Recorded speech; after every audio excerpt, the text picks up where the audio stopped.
காலம் ஓடும். அவர் ஒரு குரு, யோக வித்தைகளை நன்கு அறிந்தவர்.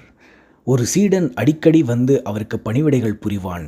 அப்போது அவர் சொல்லும் தத்துவங்களை கேட்டுக்கொண்டிருப்பான். திடீரென்று ஒரு நாள் அவர் சொன்னான், குருவே, எனக்கு வாழ்வு கசத்து விட்டது. மனம் வைராகியம் பெற துடிக்கிறது. நான் வாழ்வின் உண்மைகளை தெரிந்து கொள்ள வேண்டும் என்று விரும்புகிறேன். அப்படியா என்றார் அமைதியாக. ஆம், நான் துறவறம் போன விரும்புகிறேன் என்றான் அந்த சீடன். குரு அதற்கு எதுவும் பேசவில்லை. சீடன் மேலும் தொடர்ந்து, நான் துறவியாக வேண்டும் என்று ஆசைப்படுகிறேன். ஆனால் என் வீட்டில் உள்ளவர்கள் அதற்கு விடமாட்டார்கள் என்று பயப்படுகிறேன் என்றான் மிகுந்த வருத்தத்துடன். ஏன்? அவர்களுக்கு என் மீது அளவில்லா பாசம், கொள்ளை அன்பு. என்னை பிரிந்து அவர்களால் இருக்கவே முடியாது என்றான் சற்றே கர்வத்துடன். அதை சோதித்து பார்க்கிறாயா என்றார் குரு. சீடன் அதற்கு சம்மதித்தான்.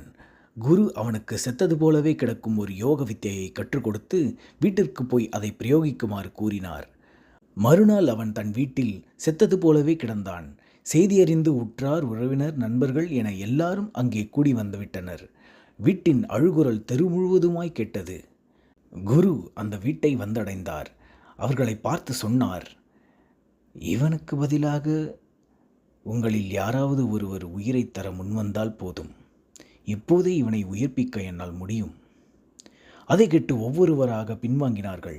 தாங்கள் வாழ வேண்டியதன் அவசியம் பற்றி ஒவ்வொருவரும் பலவிதமான கருத்துக்களை கூறி அவருக்கு விளக்கினார்கள்.